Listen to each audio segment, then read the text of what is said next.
到你唔服？點解我要服？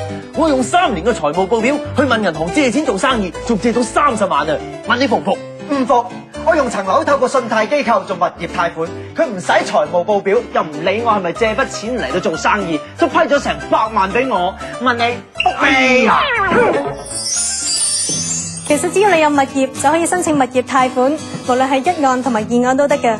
市面上有一啲物業貸款公司，只係以物業本身嘅價值作為批核依據，並唔會以業主過往嘅信貸記錄同埋貸款目的作為批核嘅因素。市面上亦都有啲物業貸款喺申請嘅過程入面係唔需要業主提供入息證明，做生意嘅亦都唔需要財務報表，手續方便靈活之餘，仲免手續費、律師費同埋估價費添。